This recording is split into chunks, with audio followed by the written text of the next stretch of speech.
Hello viewers, வணக்கம். Astro அரிச்சுவடியிலேருந்து உங்கள் ரேவதி தண்டபாணி பேசுகிறேன்.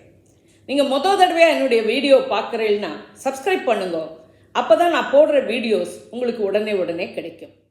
அன்பார்ந்த கடக ராசி, கடக லக்ன, புனர்பூசம் 4ஆம் பாதம், பூசம் ஆயில்யம் நட்சத்திர நேயர்களே, உங்களுக்கான மே 2025 மாத ராசி பலன்கள். உங்கள் ராசிநாதன் சந்திரன் ஒரு தினகிரகம். அவர் 11ஆம் இடமான ரிஷபத்தில் இருக்க மாதம் பிறக்கிறது. எனவே மனதளவில் அஷ்டமத்து சனி முடிந்த தெம்பில் நிம்மதியாக இருப்பீர்கள். 2 குடைய சூரியன் மாத முதற்பகுதியில் 10ஆம் இடமான மேஷத்தில் உச்சமாகவும் மாத பிற்பகுதியில் 11ஆம் இடமான ரிஷபத்திலும் சஞ்சரிக்கிறார். எனவே மாதம் முழுவதும் அரசியல்வாதிகளுக்கும் அரசாங்க காரியங்களுக்கும் மேன்மையே. பொருளாதாரம் மேம்படும், பண வரவு அபரிமிதமாக இருக்கும். குடும்பத்தில் சுமூகமான சூழ்நிலை நிலவும். குடும்ப உறுப்பினர்கள் ஒத்துழைப்பர். 3-12 குடைய புதன் 9ஆம் இடமான மீனத்தில் நீச்சபங்கமாகவும் பிறகு மேஷராசிக்கும் ரிஷபராசிக்கும் பெயர்ச்சி ஆகிறார்.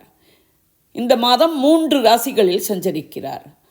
முயற்சிகள் வெற்றியாகும், தைரியம் வீரியம் மேலோங்கும், இளைய சகோதரர்கள் ஒத்துழைப்பர், மாணவர்களுக்கு கல்வி கேள்விகள் மேம்படும், அரியர் வைத்த பேப்பர்களை கிளியர் செய்ய சரியான நேரம், ஆராய்ச்சி கல்வி உயர்கல்வி படிக்கும் வாய்ப்பு அதிகம். 4-11 குடைய சுக்கிரன் 9ஆம் இடமான மீனத்தில் உச்சகதியில் இருக்கிறார். சுக சௌகரியங்களுக்கு குறைவு இருக்காது. வீடு மனை வாகன யோகங்கள் நன்கு அமையும். தாயின் உடல்நிலையில் குறிப்பிட்ட முன்னேற்றம் இருக்கும். நீண்ட நாளை ஆசைகள் நிறைவேறும். எதிர்பாராத லாபங்கள் கைக்கு கிடைக்கும். மூத்த சகோதரர்களின் உதவியும் ஒத்துழைப்பும் கிடைக்கும். பாக்யஸ்தானத்தில் இருக்கும் சுக்கிரனால் பெண்களின் தேவைகள் யாவும் பூர்த்தியாகும். பெண்கள் வீட்டிலும் அலுவலகத்திலும் முன்னேறுவர். கலைத்துறையினருக்கு சாதகமான மாதம். திருமணங்கள் நடக்கும் வாய்ப்பு அதிகம். காதல் வாழ்க்கை சுமூகமாக இருக்கும். தந்தை வழி உதவியும் ஆதரவும் கிடைக்கும். 5-10 குடைய செவ்வாய் உங்கள் ராசியில் நீச்ச நிலையில் சஞ்சரிக்கிறார். எனவே மனதில் ஏதோ பறி கொடுத்தது போல ஒரு எண்ணம் இருக்கும். குழந்தைகள் உடல்நிலையிலும் நட்பு வட்டத்திலும் நடவடிக்கையிலும் சிறிது கவனம் தேவை. தொழில் வியாபார உத்தியோக வகையிலும் இந்த மாதம் ஏதோ ஒரு மந்தமான சூழ்நிலை இருக்கலாம்.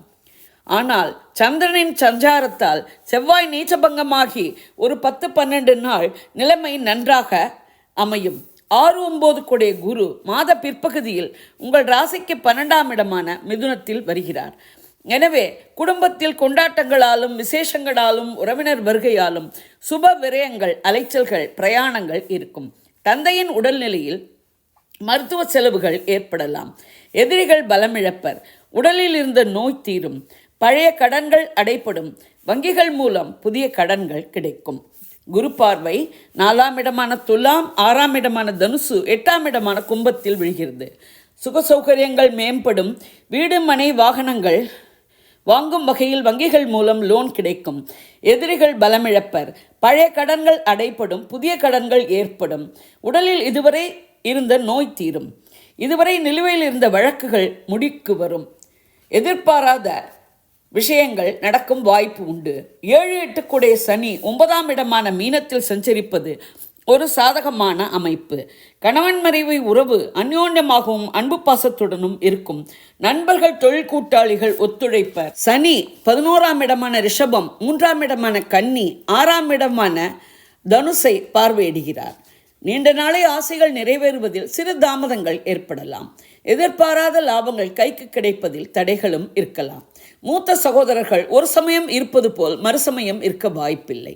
பணம் கொடுக்கல் வாங்கல் விஷயத்தில் கவனமாக இருக்கவும், உடல்நிலையில் கவனம் வைக்கவும், வம்பு வழக்குகளிலிருந்து விலகி இருப்பது நன்மை தரும்.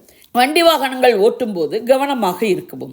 9ஆம் இடமான மீனத்திலிருந்து ராகு 8ஆம் இடமான கும்பத்துக்கும் 3ஆம் இடமான கன்னியிலிருந்து கேத்து 2ஆம் இடமான சிம்மத்துக்கும் வருவது அவ்வளவு சாதகம் இல்லை. ஆனால் குரு பார்வை பெற்ற ராகு கெடுதல் செய்ய வாய்ப்பில்லை. குடும்பத்தில் 2ஆம் இட கேத்துவால் குழப்பங்கள் ஏற்படலாம். அஷ்டமத்து சனியால் பட்ட கஷ்டத்தை விட இந்த கஷ்டம் ஒன்றும் பெரிதாக இருக்காது.